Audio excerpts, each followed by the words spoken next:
Si el cristianismo desea ser una voz irresistible y relevante en este siglo XXI, debe actualizar los rasgos de la revelación original.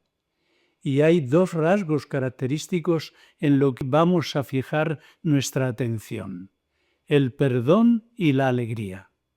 Ambos rasgos caracterizaron la conducta de nuestros hermanos mártires de Barbastro.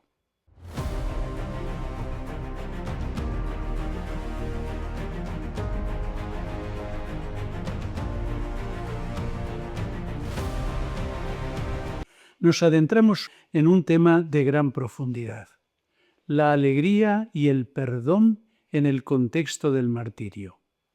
El martirio surge del odio a la fe, y movidos por él, unos lo deciden y otros lo ejecutan.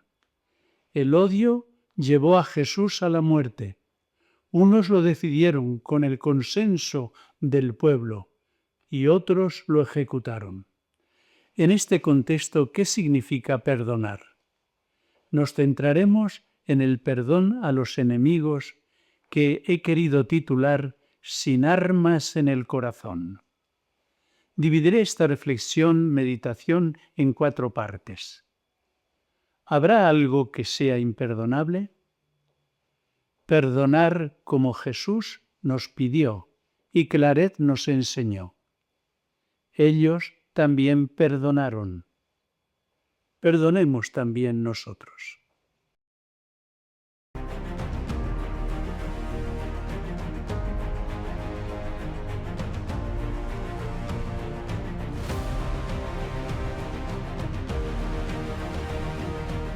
Los mártires de Barbastro fueron víctimas del odio.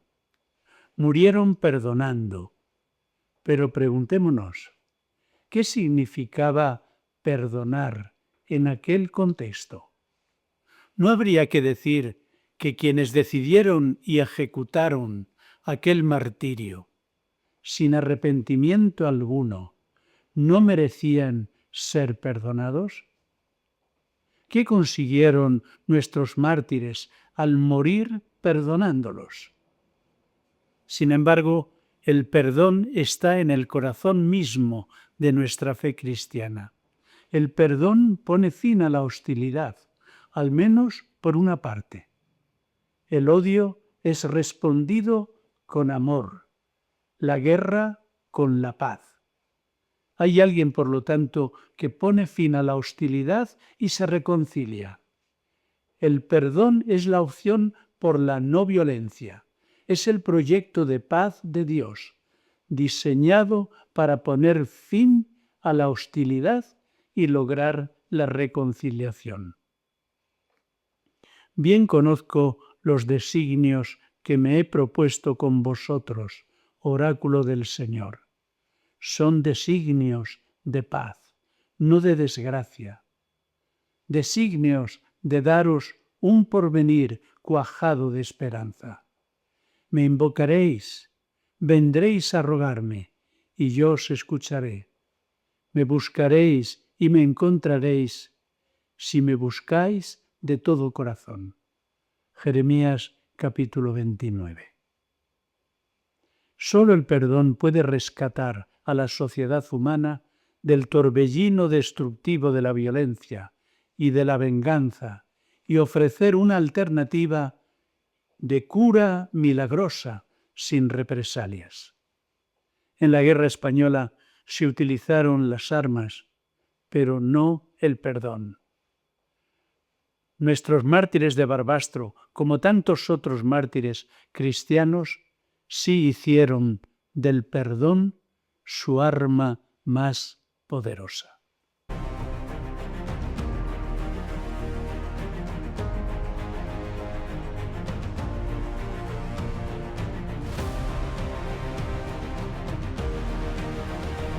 Jesús no rehuía a los otros, aunque fueran asesinos, ladrones o adúlteros. Más todavía, Jesús decía: el que esté sin pecado, el que nunca haya querido nada malo, que tire la primera piedra. Y nos recordó que nuestra culpabilidad es universal.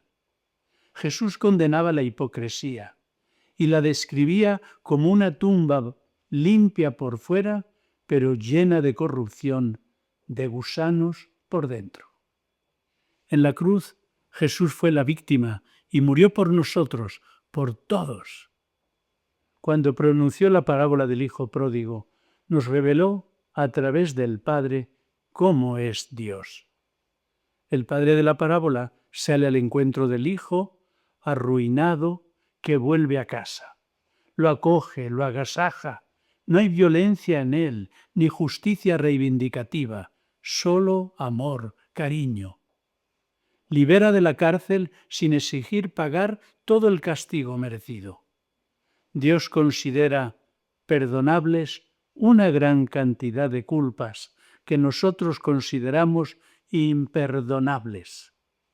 Nuestra tendencia es reducir la gracia y controlar el perdón, y esto nos lleva a la crueldad, a la tiranía. Así fue la antigua Inquisición, y así son las penas más mitigadas de ahora. Habría que decir desde el cristianismo que el perdón no es aplicable en situaciones extremas, como los campos de concentración de la Alemania nazi, la limpieza étnica en la anterior Yugoslavia y las masacres tribales de Ruanda, o ante abusos sexuales de poder económico, de poder.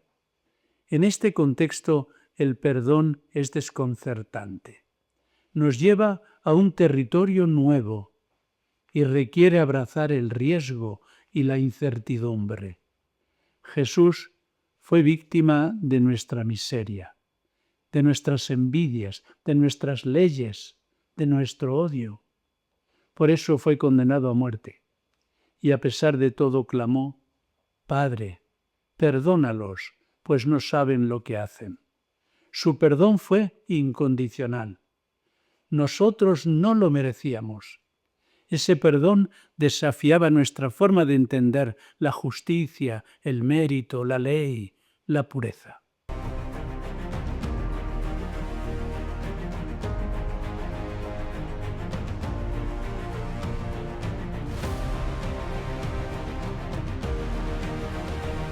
¿Es siempre posible el perdón?, se preguntaba Simon Wiesenthal. El perdón es un acto de voluntad que solamente la víctima puede conceder. Para ella, el perdón no es barato, sino muy costoso. Y así lo fue también para Jesús, tras sufrir sin represalias la violencia de la cruz. Pero decir que el perdón no es posible, ¿no es eso negar el corazón mismo del Evangelio? Nada hay imposible para Dios, incluido, sobre todo, el perdón.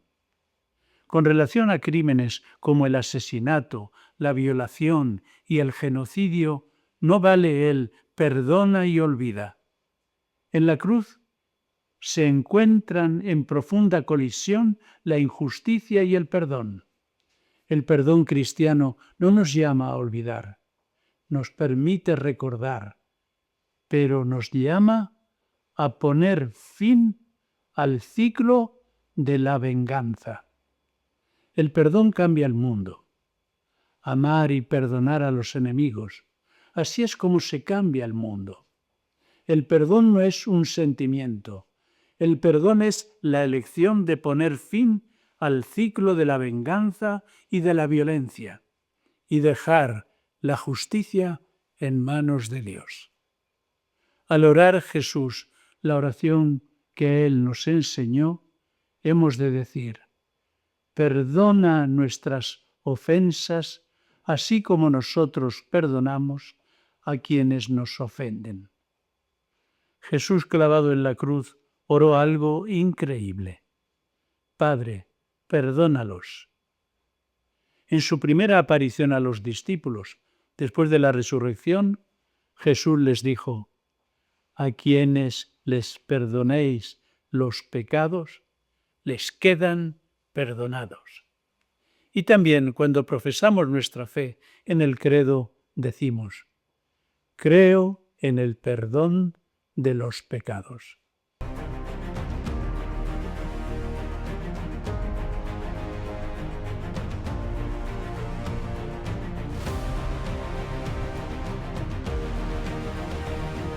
En nuestros mártires quedó reflejada y cumplida la definición del misionero hijo del Inmaculado Corazón de María. Esa definición que nuestro padre fundador nos legó.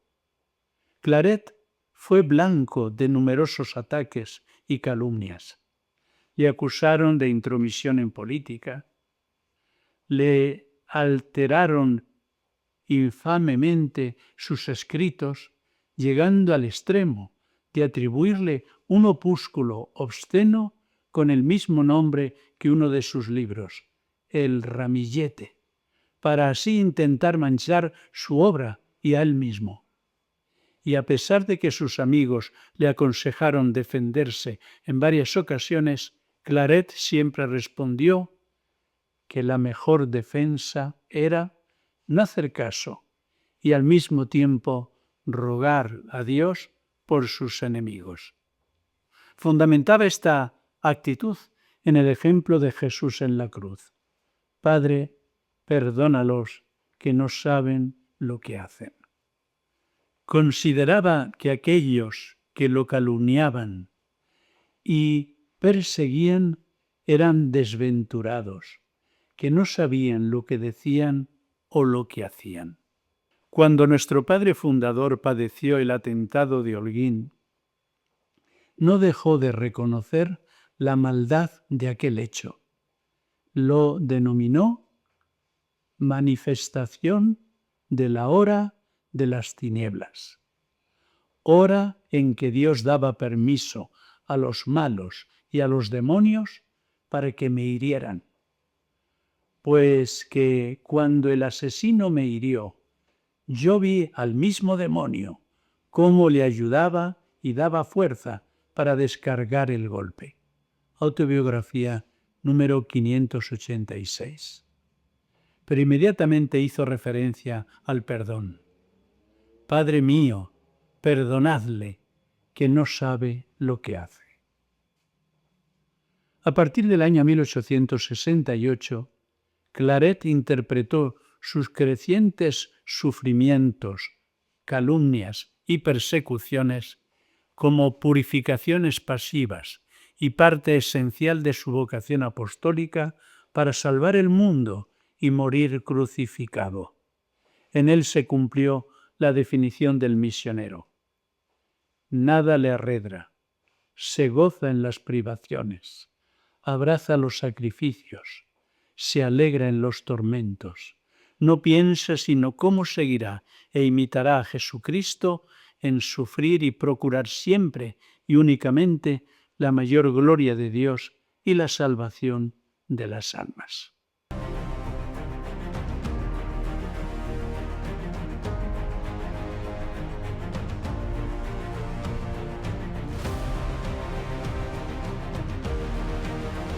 Uno de los estudiantes claretianos del grupo de nuestros mártires de Barbastro, Tomás Capdevila Miró, grabó en el lado inferior de un taburete de su celda el 12 de agosto de 1936 el siguiente mensaje: como Jesucristo, muriendo desde lo alto de la cruz, perdonó a sus enemigos, así yo muero como mártir, perdonándoles de todo corazón y prometiendo orar por ellos de modo particular y por sus familias. Adiós. Y otro seminarista, hablando de la atmósfera que se respiraba en la cárcel, escribió: si hablamos, lo hacemos solo para animarnos unos a otros a morir como mártires. Si oramos, lo hacemos para perdonar a nuestros enemigos. Sálvalos, Señor, porque no saben lo que hacen. En el salón donde concentraron a la comunidad claretiana, se leían, entre otras inscripciones, que rezumaban un gran entusiasmo religioso y martirial. Os amamos, os perdonamos. La disponibilidad para perdonar a los perseguidores y verdugos por parte de los mártires expresaba su participación en los sentimientos de Cristo Jesús, y lo hacían con el riesgo de exasperar aún más el odio en los perseguidores o verdugos o carceleros. En estos hechos y muchos otros se verifica aquello que San Pablo escribió en su carta a los Filipenses. Nosotros somos ciudadanos del cielo, de donde esperamos como Salvador al Señor Jesucristo, el cual transfigurará este miserable cuerpo nuestro en un cuerpo glorioso como el suyo, en virtud del poder que tiene de someter así todas las cosas. Filipenses capítulo 3. El martirio es proceso, no un hecho puntual, y en ese proceso hay choques, turbulencias, tentaciones, dudas, iluminaciones, impulsos, consejos evangélicos y del Espíritu, y emerge una capacidad de perdonar y una indescriptible alegría. El martirio es perdonar a los enemigos y alegrarse en los tormentos. El martirio incruento está muy bien expresado por nuestro Padre Fundador en la definición o forma del misionero. Un hijo del Inmaculado Corazón de María es un hombre que arde en caridad. Durante el martirio, la caridad, el amor que proviene del Espíritu, reconfigura y perfecciona al mártir, que puede así superar cualquier sentimiento de desprecio u odio, y así se produce una comunión más perfecta con Dios. Nadie tiene amor más grande que el que da la vida por sus amigos, dijo Jesús. Y también, Padre, perdónalos, porque no saben lo que hacen.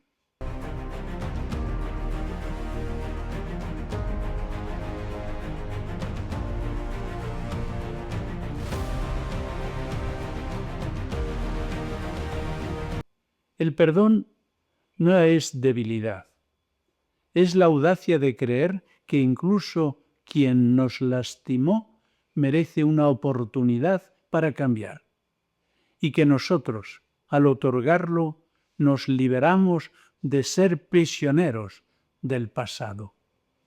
En un mundo donde la fealdad del odio y las represalias están impulsando el argumento del siglo XXI, la belleza del auténtico perdón cristiano es la irresistible alternativa. Nuestras constituciones nos piden en el número 16: no juzguemos nunca a los hermanos, ya que el Señor es el único juez, ni nos atrevamos a sospechar de ellos. Excusemos la intención, aun cuando no podamos justificar la obra. Sepamos perdonar a todos con espíritu generoso, si alguno tiene contra otro algún motivo de queja. Número 54 de las Constituciones. Y también deseen vivamente y pidan ser corregidos y avisados, y respondan a todas las correcciones con acción de gracias y con íntimo reconocimiento.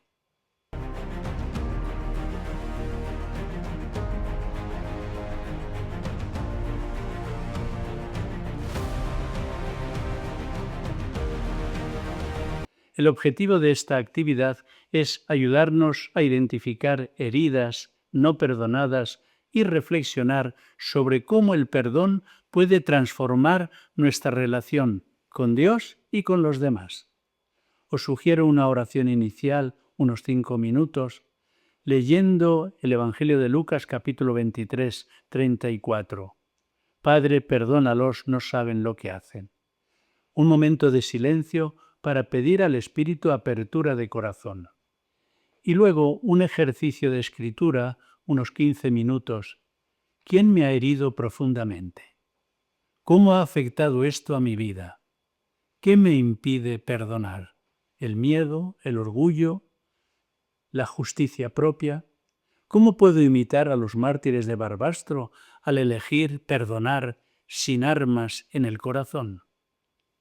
Luego también os sugiero una meditación con el Salmo 51, unos 10 minutos. Leer el Salmo enfatizando aquellos versículos.